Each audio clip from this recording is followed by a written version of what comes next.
2020년 수요일엔 바다톡톡 강연에 오신 유튜브 시청자 여러분 안녕하세요. 저는 선운초등학교 교사 임혜랑입니다. 여러분은 바다를 좋아하시나요? 저는 산보다도 넓고 푸른 바다를 좋아합니다. 저처럼 바다를 좋아하는 분들이 계신다면 더더욱 이 강연을 잘 찾아오셨습니다. 수요일엔 바다톡톡은 해양수산의 전문가님들을 모시고 해양자원, 해양생물, 북극해 해저탐사 등 해양과 관련된 흥미로운 주제들을 다루는 강연입니다.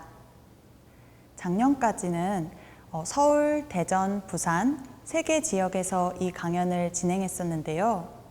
올해부터 대구와 우리 광주도 참여하기로 하였습니다.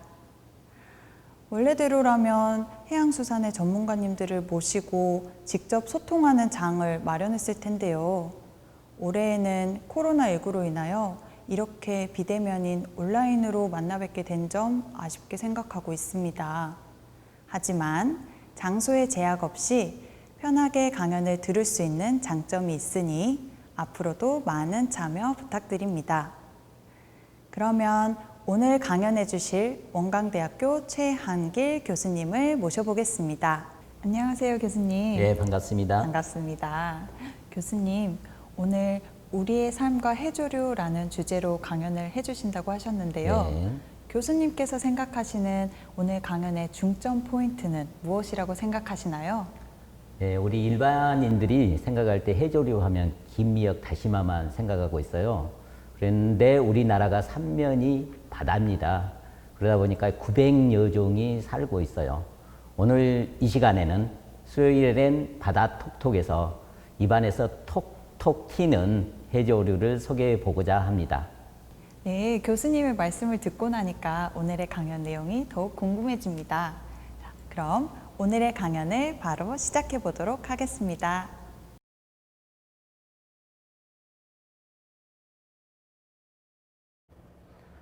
예, 반갑습니다. 오늘은 해조류와 우리의 삶에 대해서 이야기를 하도록 하겠습니다.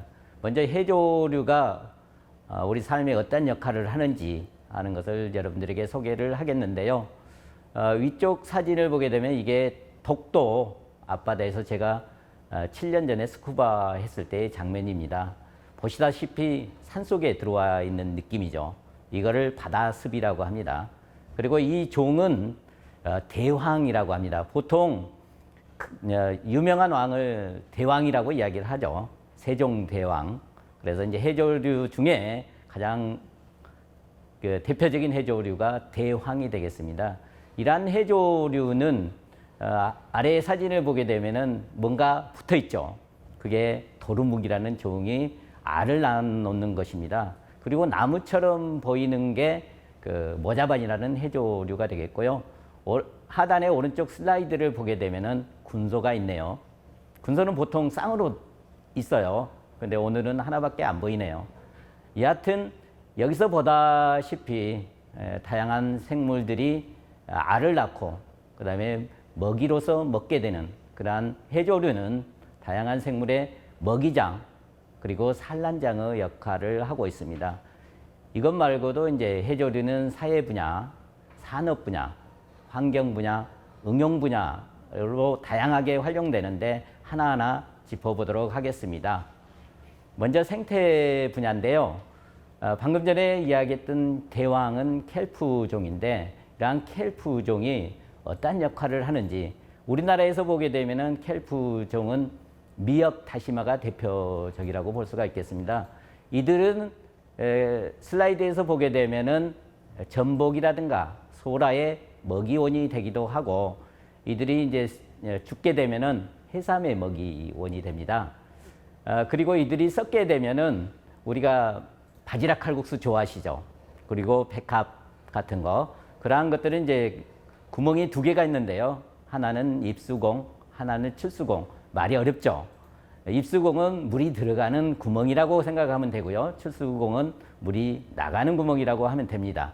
그래서 이러한 바닷속에 있는 것들이 실제적으로 규조류라든가 저기에 보게 되면 박테리아라든가 온생생물 이러한 것들의 먹이원이 되고 바지락, 백합들은 이들을 여과해서 생활하는 그러한 종들이 되겠습니다.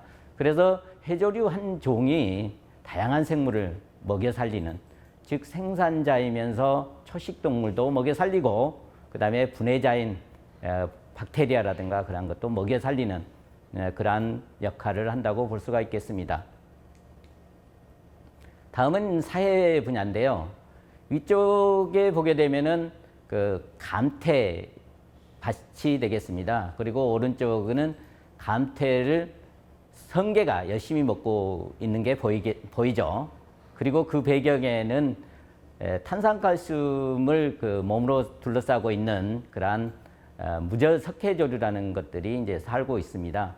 좀 어찌 보면 바다 사막화 같이 보이지 않아요? 그리고 이제 왼쪽을 보게 되면은 오른쪽에 비교해서 뭔가 안정감을 느끼지 않습니까? 이러한 해조류가 많이 있고 초록색을 보게 되면은 실제적으로 낚시도 할 수 있고, 왜냐? 고기도 많이 모이고 거기에는 전복이라든가 소라 같은 게 많죠. 그러다 보니까 다이빙 포인트가 되기도 합니다.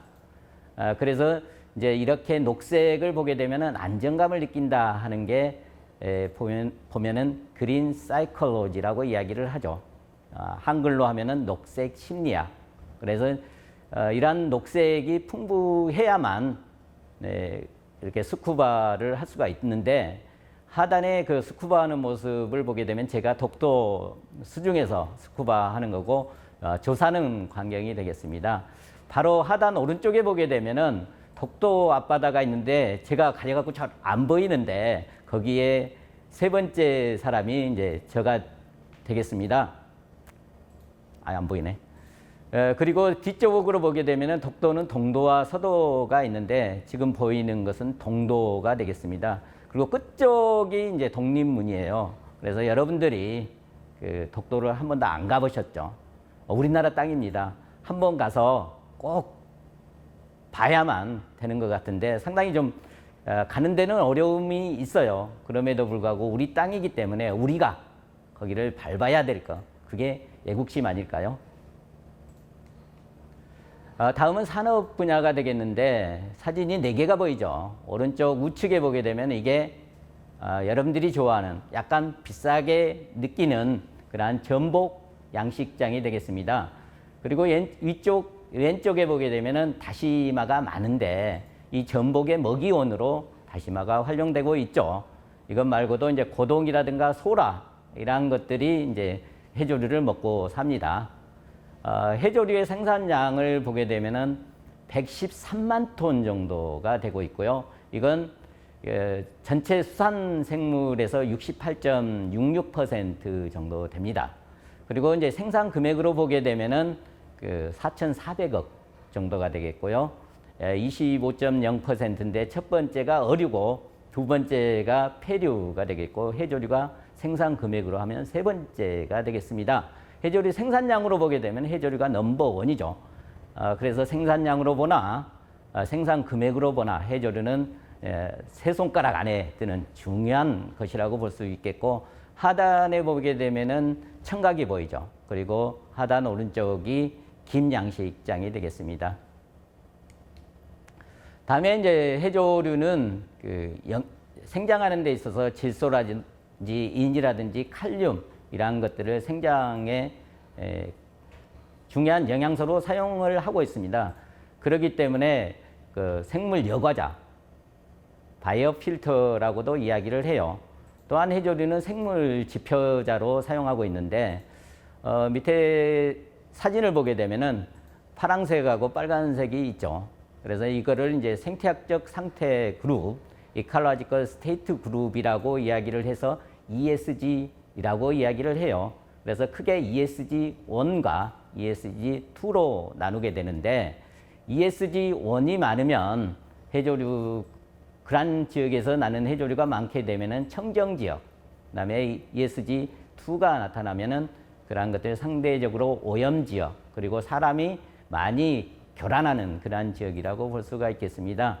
참고로 밑에 사진을 보게 되면은 우뭇가사리와 같은 성기문지형하고 우리가 잘 알고 있는 다시마와 같은 다육질형, 그리고 탄산칼슘을 몸에 가지고 있는 유절 산호조류형, 그다음에 각상형 등이 있습니다.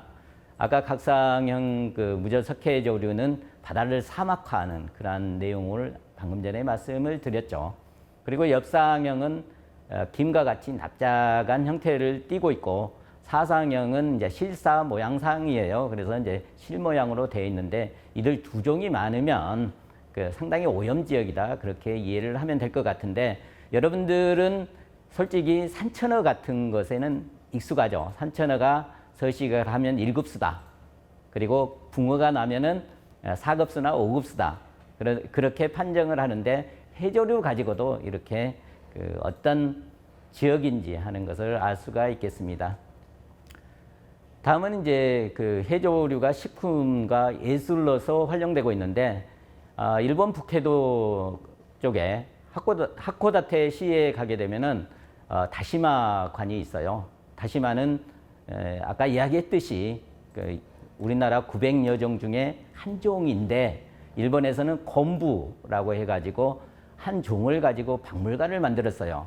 거기에 가보게 되면은 다양한 뭐 캔디라든가, 그다음에 다양한 소스라든가, 그다음에 이제 자판기도 있더라고요. 그래서 이제 자판기에다가 먹어봤더니 맛은 그렇게 좋지 않았었는데, 그리고 다시마라든가 미역 같은 경우는 이제 알긴산이 많아요. 그래서 알긴산을 추출해서 옷도 만들 수가 있습니다. 그래서 우리가 이제 이러한 해조류를 다양하게 활용하고 있다는 것을 알 수가 있겠고, 그 다음에 여러분들이 좀 생소할 것이라고 생각하는데, 해조류를 가지고 공예품을 만들 수가 있어요. 엽서라든가 액자라든가 책갈피라든가 이러한 것들을 전 세계에서 하나밖에 없는 그러한 소중한 그러한 액자라든가 크리스마스, 요새는 잘 안 쓰는데 크리스마스 엽서 같은 거를 만들 수가 있다. 그래서 소중한 연인과 가족에게 이러한 엽서를 줄 수가 있습니다. 실제적으로 여러분도 한 번쯤은 느껴봤겠지만, 다시마 같은 거는 끈적끈적한 게 많이 나오죠. 그러한 것이 종이에 잘 붙어요. 그렇기 때문에 이제 그러한 성질을 이용해서 다양한 제품들, 작품들을 만들 수가 있습니다. 코로나 시기이기 때문에 이제 이렇게 대면상으로 여러분들에게 이야기를 하는데, 실제 여러분들을 만난다면 이렇게 만드는 거다라고 여러분들에게 한 번쯤 보여주고 싶은 그러한 내용이네요. 다음 기회가 있기를 한번 기대를 해봅니다. 다음은 이제 해조류가 기능성 식품으로도 활용이 가능합니다. 여러분들 최근에 유산균이라고 들어봤죠? 유산균은 우리 장에 있는 장에는 유익한 미생물과 유해한 미생물이 있는데, 그 중에서 유익한 미생물을 통틀어서 유산균이라고 이야기를 합니다. 근데 왜 예전에는 먹지 않았던 유산균을 우리가 먹어야만 할까요? 그거는 식습관이, 식단이 바뀌었기 때문입니다. 예전에는 우리가 뭘 먹었나요? 빵이라든가 혹은 대부분이 이제 쌀을 먹었죠. 그게 대부분이 탄수화물입니다. 근데 최근 들어서 최근 세대를 우리는 뭐라고 합니까? 햄버거 세대라고 이야기를 하죠. 그리고 어떤 친구들은 일주일에 한 4번에서 5번을 삼겹살을 먹더라고요. 그만큼 단백질, 고기를 많이 좋아해요. 그러다 보니까 장에서는 유익한 미생물들이 장에서 이제 살아남지를 못하게 된다고 이야기를 합니다. 그래서 이제 유산균을 먹게 되는 거고요. 유산균을 먹게 되면은 이미 장에서 다 죽었는데 유산균 먹는다고 해서 개들이 과연 살까요? 실제적으로는 상당히 사막화된 곳에서 살기는 상당히 어렵겠죠. 다만 유산균을 먹어주면은 우리의 심리적인 안정은 느낄 수 있겠죠. 뭐 플라시보 효과라고 하나요? 그래서 이제 이러한 유산균을 프로바이오틱스라고 이야기하는데, 저기 그림에 보게 되면 프로바이오틱스, 심바이오틱스, 프리바이오틱스 이렇게 다양한 제품들이 실제적으로 시판되고 있고, 또한 최근에는 애완동물들의 프로바이오틱스가 많이 나오더라고요. 여하튼 프로바이오틱스는 이제 장에 들어가게 되면은 뭔가 먹이원이 필요하게 되는데, 아까 말한 옛날에 이야기하면은 쌀인데 그게 프리바이오틱스예요. 그래서 이제 프리바이오틱스는 미생물의 생장하고 활성을 촉진시키는 그러한 그 식이섬유가 되죠. 그래서 해조류는 이런 식이섬유가 많다고 이야기를 합니다. 오른쪽 그래프가 하나 있는데 이게 미역이 이제 해조류죠. 이 미역을 넣어줬을 때 유산균의 생존율을 이야기를 하고 있어요. 그만큼 미역에 식이섬유를 많이 넣어주게 되면은 유산균이 잘 산다라는 것을 알 수가 있겠고, 그래서 이제 최근 들어서는 프로바이오틱스 유산균하고 그들의 먹이원인 프리바이오틱스를 함께 섞어서 만드는, 그래서 시너지 효과를 주는 신바이오텍이 바이오틱스가 많이 판매되고 있어요. 다음은 이제 해조류가 약용으로도 활용되고 있는데, 우리 청각 잘 알죠? 김장김치 담글 때 청각이 들어가게 되는데, 이 청각은 식용으로 활용되기도 하고 항균작용, 항암작용이 있어요. 그래서 우리 조상들이 이렇게 청각을 활용한 것은 우리 조상들이 상당히 지혜로움을 보여주는 것이 되겠습니다. 다음은 미역 다시마 같은 경우는 이제 갈조류인데요. 알긴산이라든가 후코이단, 항균, 항암 효과가 있습니다. 여러분 미역 하면 생각나는 게 없는가요? 보통 여러분들이 생일날 미역국을 먹잖아요. 그리고 어머니가 여러분들을 낳고 출산한 후에 21일 동안 미역국을 드십니다.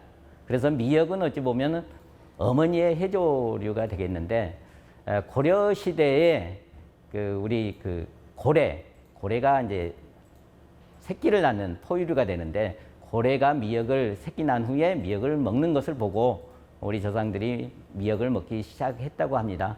그래서 이제 출산한 후에 미역을 먹는데, 그게 현대학적으로는 자궁 수축이 과연 일어나느냐라고 테스트를 해봤더니 정말 효능이 있다고 이야기를 해요.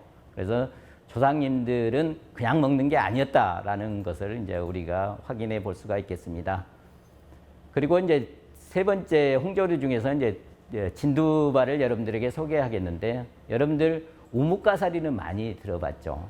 식단에 보면은 우무라고 이야기를 하는 것인데, 그러한 해조류가 우뭇가사리가 되겠고, 오늘은 이제 진두발을 소개하겠는데, 진두발에는 카락이라는 성분이 있어요.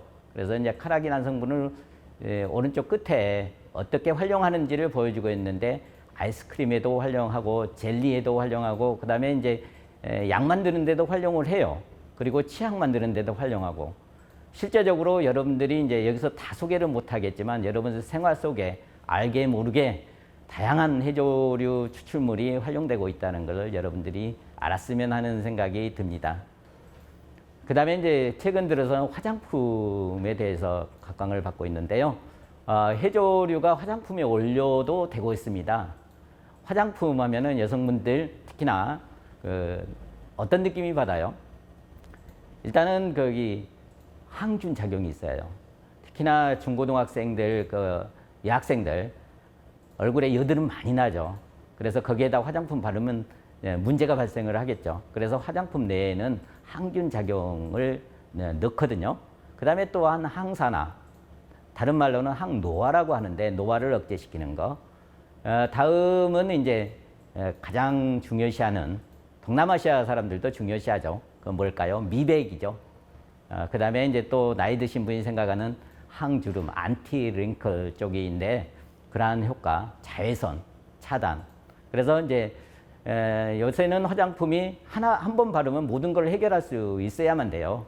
그래서 이제 그런데 지금 최근에 시판되고 있는 그 화장품은 대부분 이제 그 합성이 많이 들어가요. 그래서 최근 들어서는 이제 부작용이 없는 천연물로부터 추출물을 생각하고 있는데, 대표적인 게 우리가 잘 먹는 해조류 추출물이죠. 여기에 보여주고 있는 게 연두털말이라는 갈조류예요. 그래서 이제 이 갈조류는 이제 그 미백에 관련되는데, 여러분들이 자외선, 여름에 밖에 나가다 보면은 자외선에 노출되게 되고, 우리는 최근 들어서 이제 선블럭이라든가 선크림을 바르게 되죠.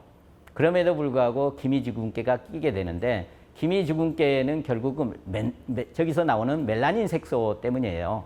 그래서 이제 멜라닌 색소를 좀 억제하는 그러한 효과가 있는 것을 이제 찾는 것이고, 그 사진 아래에 보게 되면은 붉은색, 검은색을 띠는 경우 있고 하얀 것이 띠는 색이 있는데, 연두털말에 추출물을 조금씩 넣으면 효과가 있다는 것을 알 수가 있습니다. 하얗게 된다는 거를. 그래서 이제 그러한 것들이 미백작용이 되는데, 이걸 특허를 내고 그 얼굴 팩을 만든 경험도 있어요. 근데 방금 전에 지금까지 이야기를 한 것처럼 해조류는 매우 다양하게 활용되고 있습니다. 근데 최근 들어서 해조류가 사라져 가고 있어요. 심각한 일이 아니겠어요? 그게 이제 기후변화 때문이고 우리 인간 때문인데, 기후변화와 해조류 산업의 변화는 어떻게 되는지 잠깐 여러분들에게 소개를 하고자 합니다. 그래서 여기서 보게 되면 이제 수산자원관리공단의 자료인데, 조식동물, 특히나 성게가 해조류를 많이 먹어요. 먹다 보면은 결국은 사막화가 돼가는 것이 되겠는데, 그래서 이제 이걸 사막화를 방지하기 위해서 산불이 나게 되면은 나무를 심죠. 그래서 바다에서도 사막화가 되면 해조류를 심습니다. 그래서 바다 식목일이 있어요. 그게 5월 10일이죠. 그래서 이제 바다에 해조류를 심는 방법은 저렇게 슬라이드에서 보듯이 이제 해중림초라든가 그걸 이용해서 해조류를 이식을 하게 됩니다. 그리고 켈프종이라든가 모자반을 이식을 하게 되면 다양한 어류라든가 고동이라든가 그러한 것들이 서식을 하게 되죠. 그래서 새로운 생태계를 만들게 됩니다. 또 한 가지가 이제 녹조와 갈조의 대발생이 되는데, 여러분들은 녹조라떼는 들어봤을 거예요. 그죠? 녹조라떼는 이제 남조류와 같은 것들이 담수에서 대발생을 하는 것이고, 여기서 여러분들에게 이야기하는 것은 해조류가 대발생을 하는 것이 되겠습니다. 녹조가 대발생을 하는 것을 그린타이드라고 하는데, 프랑스라든가 중국 등에서 슬라이드에 보여줬듯이 엄청나게 분무를 하게 됩니다. 그 다음에 갈조류의 대발생을 골든타이드라고 이야기를 합니다. 카리브해라든가 아프리카 그런 지역에서 이제 대발생이 일어나게 되는데, 우리나라 제주에서도 괭생이 모자반의 대발생이 일어납니다. 그래서 제주 지자체에서는 매년 10억 정도를 투자해서 괭생이 모자반을 제거하는 일을 하고 있어요. 괭생이 모자반을 제거하지 않으면 그 바닷가에서 썩고, 그래서 해변에 해수욕도 못하고, 그 다음에 냄새 때문에 또는 날파리 때문에 문제가 발생을 하게 되죠. 오른쪽 슬라이드는 제가 이제 제주를 방문해 가지고 사진을 찍었던 것이 되겠습니다. 다음에 이제 기후변화에 의해서 해조류의 지리적 분포가 달라지고 있습니다. 예전에는 제주도만 아열대종이 나는 거라고 생각을 했어요. 그리고 이제 해조류 중에서 어떤 종은 한대종, 아열대종, 온대종으로 구분을 해볼 수가 있는데, 아열대종은 서귀포, 제주에서만 났어요. 근데 최근 들어서는 그 고성, 울산, 영덕까지 나타나고 있죠. 여러분들이 그동안에 이제 어류는 열대성 종이 나타난다고 하지만 해조류가 이렇게 분포가 달라진다는 걸 몰랐죠. 그 중에서 오늘 옥동구를, 아열대종인 옥동구를 소개하고자 합니다. 기후변화를 통해서 우리는 새로운 해조류 품종을 개발을 해야 돼요. 새로운 해조류 중에 하나가 바다포도인데요. 그린 캐비어라고도 하죠. 모양을 보게 되면, 하단에 사진 보게 되면은 포도알처럼 송이송이 되어 있어요. 그러는 이런 종은 이제 일본이라든가 필리핀, 태국, 베트남과 같은 데서 주로 나는 종이죠. 그러한 지역은 일본 중에서 오키나와의 대표적인 특산물이 이러한 바다포도가 되겠습니다. 그 종은 이제 그 열대종이면서 까울레파 렌티리페라라고 하는데요. 우리나라는 온대 지역이죠. 그러다 보니까 이 종은 서식하지 않습니다. 그래서 이제 유튜브를 보게 되면 바다포도 한번 쳐보세요. 엄청나게, 조금 이따 보여지겠지만 엄청나게 핫한 그러한 해조류라고 볼 수가 있겠습니다. 그래서 이제 수입산이 고가로 판매되고 있어요. 그리고 이걸 샐러드로 주로 먹게 되는데 그 해조류는 다이어트 식품이죠. 그리고 포도 알이 캐비어 알이 철갑상어 알이죠. 그 안에서 입안에서 톡톡 터지는 맛이 있어요. 그래서 이제 그 해조류가 기존에는 보고 시각으로 시각으로 보고 먹었던 해조류인데 지금은 이제 청각이라든가 오감을 느낄 수 있는 해조류가 되겠습니다. 그리고 항암 효과라든가 그다음에 식물 첨가제로서 개발도 하고 미백 효능도 탁월해서 화장품의 원료로 활용되고 있습니다. 그리고 그 바다포도는 대부분의 해조류가 그랬듯이 단백질이 많고 오메가3라든가 철 이온이 다량으로 함유되어 있어요. 그래서 항산화 효과가 좋죠. 그다음에 해조류는 여러 번 말씀드렸지만 식이섬유가 많아요. 그리고 이제 중금속이라든가 독소를 제거를 하게 되죠. 특히나 이제 그 점액성 물질, 다시마와 같은 점액성 물질은 이제 지방세포를 제거하거나 중금속을 제거하는 효과도 있다. 또한 해조류는 그 미세먼지 때문에 발생하는 미세먼지를 제거하는 효과도 있다고 이야기를 하는데 실제적으로 미세먼지는 아주 작더라고요. 그래가지고 폐에 그 미세먼지가 박혀요. 그래서 염증이 발생하는데 해조류는 그래 항염증 효과가 대단히 좋습니다. 그래서 해조류를 많이 먹으면은 그 미세먼지로서 자유로울 수가 있다. 밑에 보게 되면은 이제 우미부도라고 있는데 이게 일본 말로 바다포도가 되겠어요. 필리핀이라든가 그런 데서는 라토, 아로셉이라고 이야기를 하죠. 오른쪽에 보게 되면 김풍이라는 웹툰 작가가 있어요. 그분을 보게 되면 이제 바다포도를 먹게 되는데 좋아요가 상당히 많죠. 그리고 이제 바다포도의 인기는 날이 갈수록 증가를 하고 있는데 왼쪽에 슬라이드 보게 되면은 상당히 바다포도의 가격이 좀 세다는 것을 느낄 수 있을 것입니다. 200g 정도면은 18,000원 정도. 근데 우리가 미역을 한번 생각해 봅시다. 한 포대가 2kg거든요. 2kg가 12,000원입니다. 그래서 이제 바다포도가 약 10배 정도. 그렇게 상당히 비싼 가격으로 판매되고 있다. 그리고 오른쪽에 보게 되면 최근 들어서 젊은이들이 핫하게 생각하는 ASMR 부분이 있죠. 그 어린이가 제일 위에 보이는데 그 조회수를 보게 되면 1,500만 정도예요. 그만큼 핫한데 그 어머니들 혹시 바다포도 모르시나요? 지금부터라도 알아야만 젊은이들하고 같이 그 행동할 수가 있겠습니다. 이거는 이제 바다포도를 키워드로 사용해 가지고 보게 되면은 페이스북이라든가 유튜브, 인스타그램, 그 다음에 네이버 쇼핑, 그 다음에 트위터 이렇게 SNS 사용자의 약 82% 정도가 바다포도를 알고 있는 그러한 진짜로 최근에 뜨는 해조류라고 볼 수가 있겠습니다.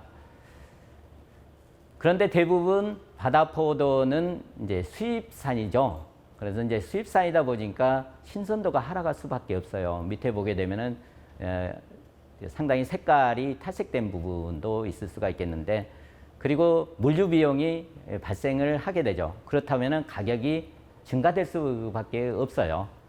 그리고 해조류와 함께 따라 들어오는 다양한 미생물들, 바이러스라든가 세균 등이 함께 오는데, 그러다 보면 상당히 우리나라의 연안에 문제가 발생을 할 수가 있습니다. 그래서 이제 저는 우리나라의 서시가는 종을 키워보고자 합니다. 그래서 이제 국내산 바다포도라고 명칭을 했는데 옥동굴이 되겠어요. 이게 구슬옥자의 덩굴 식물이다 해서 옥동굴이라는 이름을 가졌습니다. 옥동굴은 지너스 속인데 세 종이 우리나라에 있어요. 그래서 옥동굴과 두줄옥동굴, 애기 옥동굴이 있는데 옥동굴은 주로 아열대 종이었기 때문에 그 제주 연안에만 서식을 했고 생물량이 상당히 많기 때문에 제가 양식을 타겟으로 잡았던 게 옥동굴이 되겠습니다. 옥동굴은 방금 전에 이야기했듯이 온대종이고 우리나라 연안에서 서식하는, 그 다음에 아열대의 지표종으로 기록되어 있습니다. 또한 물론 식용으로 되어 있죠. 그리고 이제 같은 지너스에서 속에서 나타나는 것처럼 다양한 효능을 지니고 있고 특히나 요새 비만이 상당히 이슈화되고 있는데 비만 치료 효과도 있습니다. 국내에 서식하고 있는 그 종 같은 경우는 여름이 주로 생장기이고 겨울이 생존만 하는 형태를 띠고 있어요. 하단에 보게 되면은 이제 특허가 나와 있는데 비만 치료에 효과가 있다는 것을 보여주고 있고요. 예전에 비해서 기후 변화가 지구 온난화 효과 때문에 수온이 상승을 하면서 1990년도에 비해서 2010년에 빨간색으로 된 것만큼이 분포 지역이 넓어졌어요. 그것뿐만 아니라 생물량이 늘어나게 된 거죠. 그래서 저는 지금이 그 시점이다 해가지고 양식을 하게 된 것입니다. 방금 전에 이야기했듯이 이 바다포도하고 옥동굴, 제가 말한 거는 국내산 바다포도가 옥동굴이 되겠습니다. 이 두 종 다 실제적으로 식품안전나라의 식품으로 기록이 되어 있습니다. 그래서 여러분들이 마음 놓고 먹어도 된다는 그러한 의미가 되겠습니다. 실제적으로 중금속 함량이라든가 그러한 것을 한번 분석을 해봤더니 상당히 중금속은 전혀 없고요.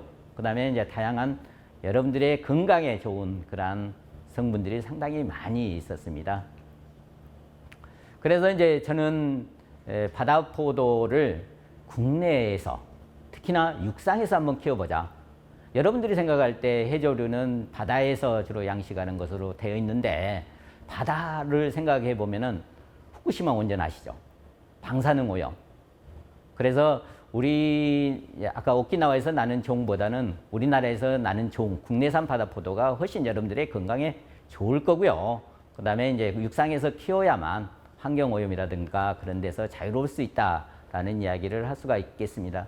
그래서 국내산 바다포도를 키우기 위해서 제가 태국을 방문을 했어요. 그래서 양식장에 가서 보고 그 다음에 어떻게 키우는지 공부도 하고 먹어보기도 하고 그 다음에 이게 이제 주스도 만들었더라고요. 주스가 약간은 못 사는 나라다 보니까 조잡은 하더라고요.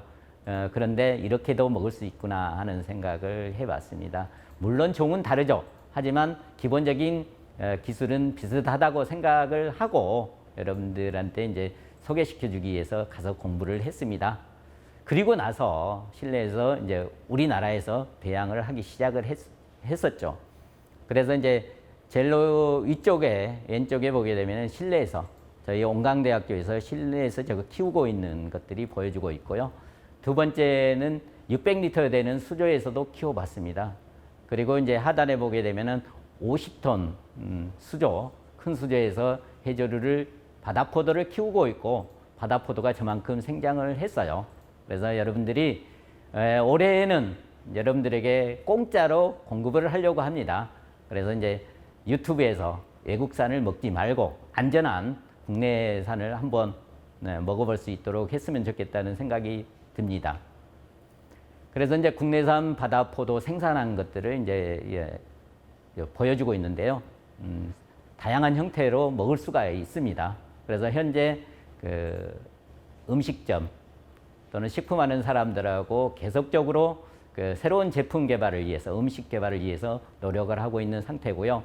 오른쪽 끝에 사진을 보게 되면 이디야 커피라고 나와 있는데 실제적으로 이디야 커피를 선전하는 건 아니고요.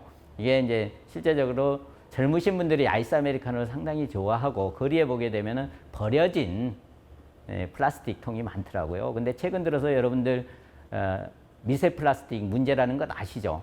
그래서 이거를 어떻게 하면 재활용을 해볼 수 있을까라는 생각을 했고 거기에다 그 국내산 바다포도를 심어봤습니다. 그래서 씨위드 팻 외환용 해조류를 한번 키워보자. 왜 초등학생들은 아직도 양파라든가 감자, 고구마만 키워야 되는가? 해조류도 키워볼 수 있지 않느냐라는 생각에서 해조류도 충분히 키울 수 있다고 생각을 합니다. 잘 자라거든요. 그리고 제가 이제 정수기물로도 키울 수 있다는 거를 테스트를 했습니다. 그래서 이제 이러한 다양한 새로운 식품인 바다포도를 여러분들에게 소개를 했었는데 결론을 내려보게 되면은 해조류는 우리의 삶에 일부고 어느새 내 옆에 다가와 있는 내 삶에 스며들어가는 그러한 해조류였다는 것을 알 수가 있겠고 중요한 해양 생물 자원임을 이야기할 수가 있겠습니다. 다음에 이제 기후 변화는 바다습을 사라지게 하고 녹조 대발생이라든가 갈조류 대발생을 일으키고 지리적 분포 범위를 넓히게 합니다.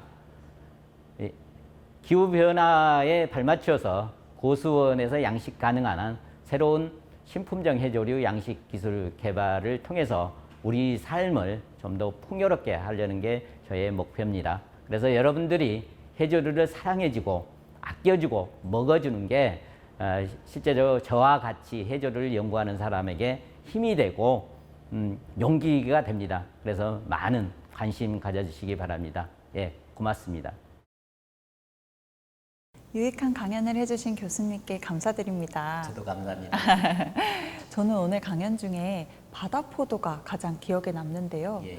교수님께서 실제로 태국의 바다포도 양식장에 가셔가지고 네. 직접 맛을 보셨다고 하셨는데 후기 좀 부탁드려요. 고기요? 네. 먹어봐야 아는데 여러분들도 직접 먹어봐야 알아요. 이게 맛이라는 게 입안에서 톡톡 튀는데 그리고 그 귀에도 들려요. 그래서 오감만족 해조류인데 그 말로 어떻게 설명을 할 수가 있겠어요. 그래서 일단은 입안에서 톡톡 튀면서 그 안에 터지는 맛이 바다 내음이 살짝 풍기는 그런 맛이에요. 그래서 내가 표현력이 좀 약해서 여러분들한테 정확하게 소개하기는 어렵네요. 그래서 직접 한번 드셔보기를 권하고요. 제가 양식을 하고 있기 때문에 혹시라도 여러분들이 꼭 먹어봐야 하겠다라는 사람이 있으면 저한테 연락 주십시오. 네, 드리도록 하겠습니다. 정말요? 그러면 저부터 연락을 드리도록 하겠습니다. 예, 예. 교수님의 강연 주제와 관련해서 시청자분들께서 궁금해하실 만한 내용을 저희가 미리 질문지를 몇 가지 꼽아 보았는데요. 예. 네, 질문에 대한 답변 부탁드려도 될까요, 교수님? 네, 그러시죠. 네, 먼저 첫 번째 질문입니다. 강연 자료에서 green psychology, 녹색 심리학이라는 말이 있었는데요. 예, 예. 심리학 앞에 녹색이 붙었습니다. 예. 녹색 심리학에 대해서 조금만 더 자세하게 설명해 주시겠어요? 예, 아까 강연에도 말씀드렸는데 녹색을 보면은 심리적 안정을 느낀다라는 내용이에요. 예시를 들어보게 되면은 이제 요양원이라든가 정신병원이라든가 그러한 부분이 전부 다 산속이라든가 그 나무가 많은데 특히 녹색이 많은데 위치하고 있어요. 그만큼 치료 효과가 있다는 의미가 되겠어요. 그리고 이제 한 예시로는 초등학생 학생들을 그 심리 테스트를 하고 나서 두 개의 반으로 나눴어요. 한 개의 반은 회색으로 그대로 놔두고 다른 한 반은 그린으로 벽지를 바르고 그리고 이제 화분을 주위에다 탁 놓았죠. 그리고 한 달간을 생활을 하게 만들었습니다.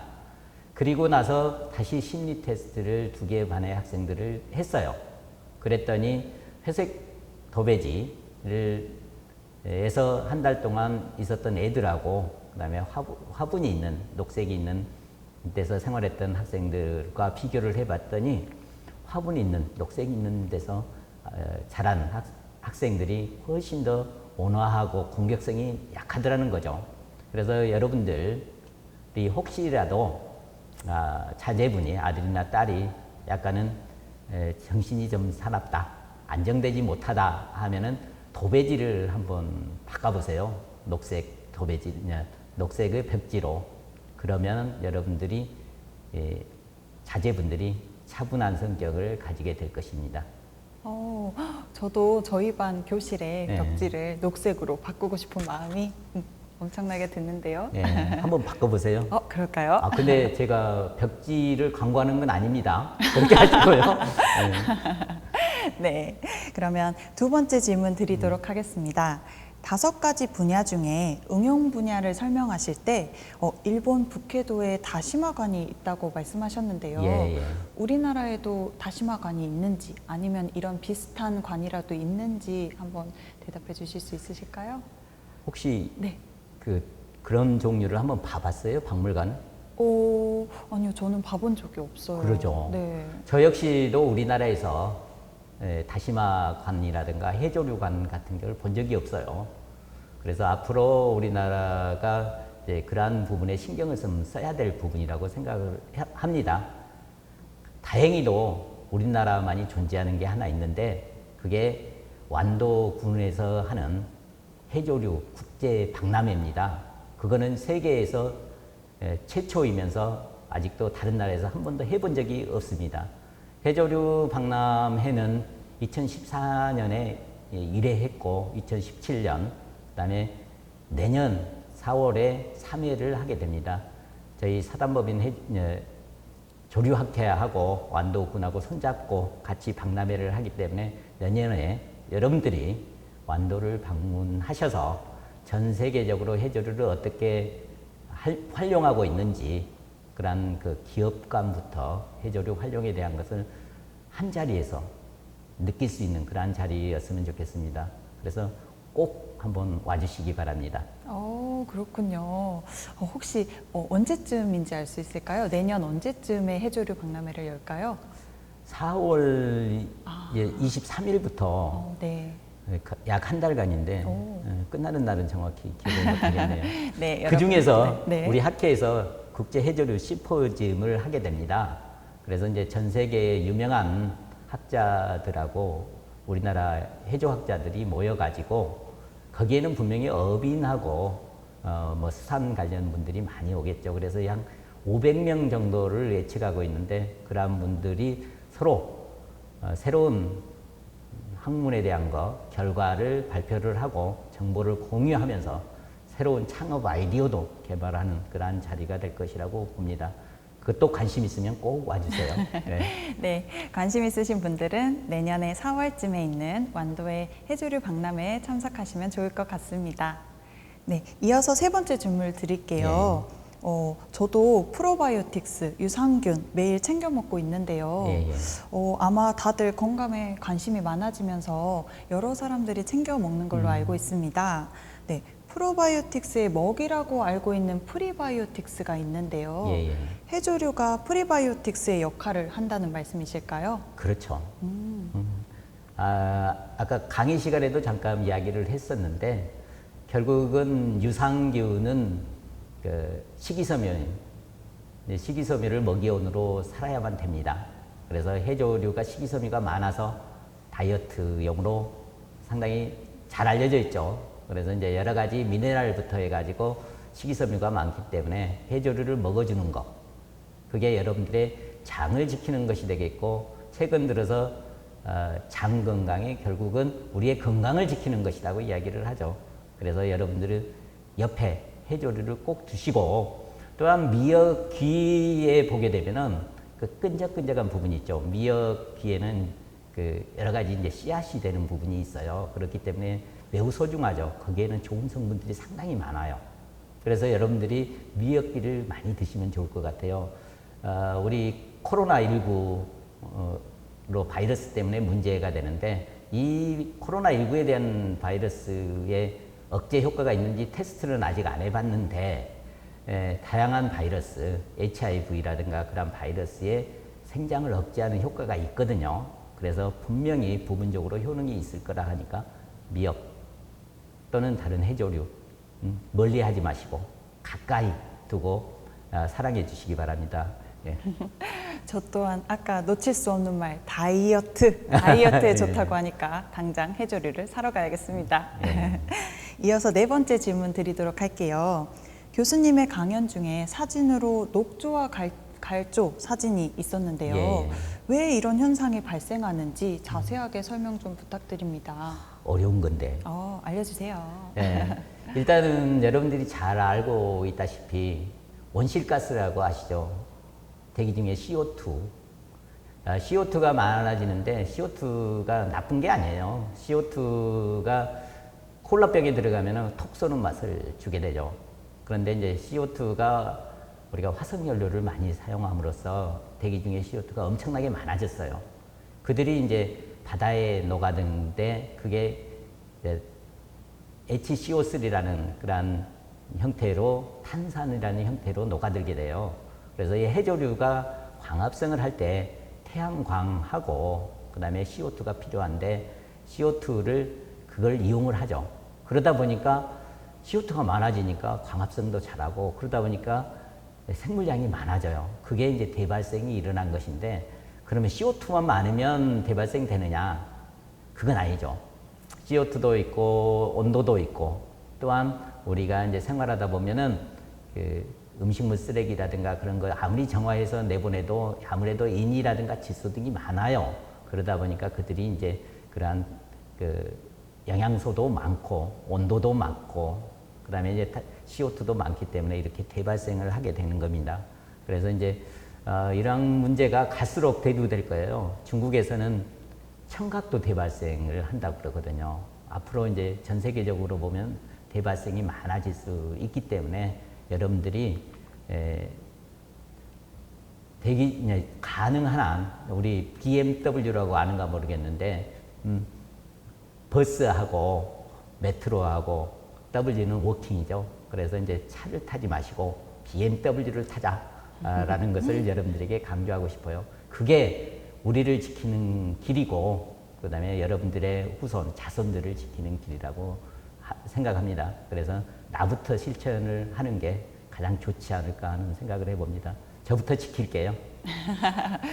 저도 따라서 BMW 한번 타봐야겠는데요. 네, 예. 네. 마지막 5번째 질문인데요. 기후변화가 해조류 산업에 많은 영향을 미친다고 하셨는데요. 바다포도의 육상 양식을 왜 하게 되었는지 들을 수 있을까요? 또 이것과 함께 바다포도의 효능까지도 알고 싶습니다. 바다포도가 요새 이제 바다에 가게 되면은 환경오염 이야기를 많이 해요.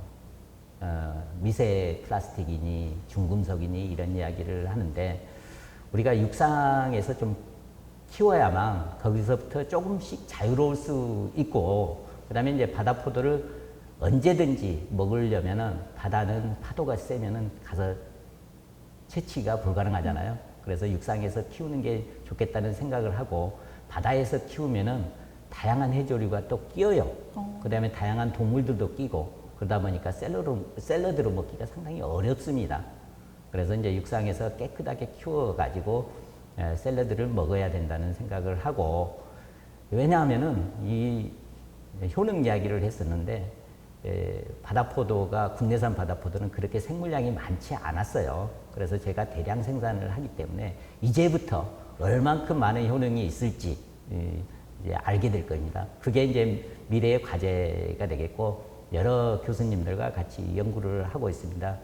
그럼에도 불구하고 최근 들어서 제가 이제 식품의약안전처에다가 의뢰한 결과를 보게 되면 중금속은 거의 없고 불포화 지방산이라든가 단백질 함량이 상당히 많다.